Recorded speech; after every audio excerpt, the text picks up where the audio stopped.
Liberal media did not take kindly to Senator Manchin's blocking of the Build Back Better plan. Joining us now is the Hill media columnist and Fox News contributor, Joe Concha. Well, not so much of a surprise, Joe, because the mainstream media has become an echo chamber of Jen Psaki and the White House in general. But you hear these words about Joe Manchin that we just heard AOC say he betrayed America with his decision. Yeah. Traitor. I've heard that phrase used. A liar. Jen Psaki essentially came out and called him a liar. They need him. They shouldn't be attacking him. They need to pull him in.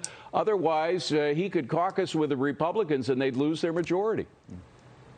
Wow, David, Jen Psaki calling somebody a liar. That's like Jack Kevorkian teaching the Heimlich maneuver. You know, it kind of contradicts itself to a certain extent. Look, apparently democracy died on Sunday because Joe Manchin is anti-inflation, anti-multi-trillion-dollar deficits. And then, David, when you look at the coverage, it appears the plan is to get personal, as you just mentioned, right, to portray Manchin as the worst person on the planet since Donald Trump, right, all while declaring democracy is dead, when in fact it's very much alive and well. You saw some tweets this morning. They were hilarious.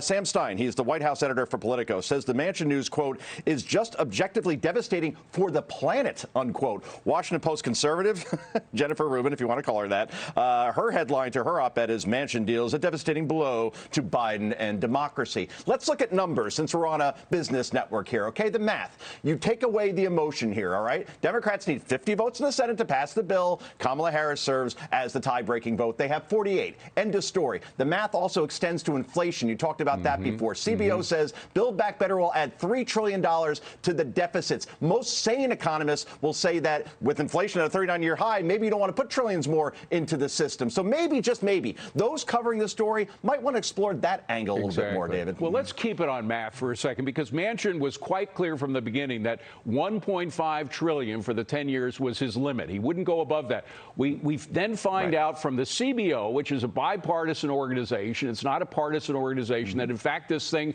extended 10 years, as everybody knows it will be, would lead to a $3 trillion deficit, as you mentioned. But we didn't read about that in the mainstream media. They didn't cover all of these other studies. The Wharton study, for example, showing that clearly it's more of a $4 to $5 trillion plan than a $1.7 trillion plan. So Manchin is the one who's been consistent with that number.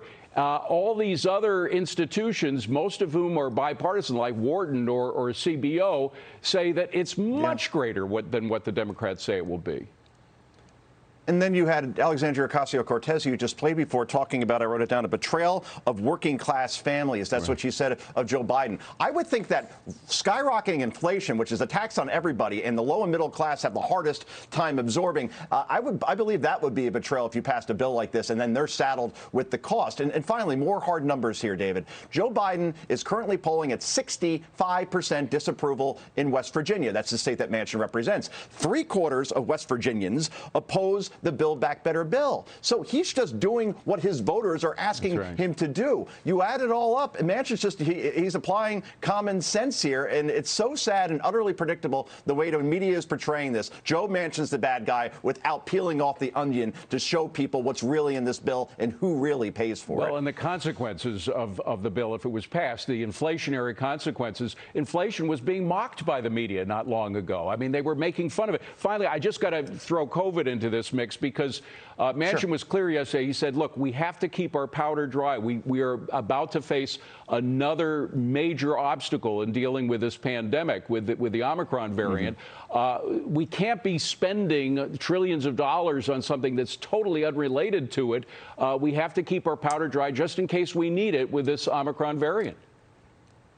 It's such a disconnect that the White House has had since day one with the American people. They think they had a mandate. They didn't. Joe Biden got elected because he wasn't Bernie Sanders and he wasn't Donald Trump. He barely won Wisconsin, Arizona, and Georgia. Those states go another way. You may still have Donald Trump as president. The point is that they've misread the tea leaves on spending, on taxes, on Afghanistan, on the border, on crime. Every single major issue, this presidency is failing. And Nancy Pelosi will undoubtedly be retired as House Speaker next November. And there's a very good chance within the own party, you talked about the infighting, Democrats are going to revolt on Joe Biden, and they're going to seek to replace him with as the party's nominee if this 80-something version of him even thinks about running in 2024. 2022 is going to be ugly, David, because it's become so personal. Well, with all these numbers we've been throwing out, the most important one is that 50-50 split in the Senate.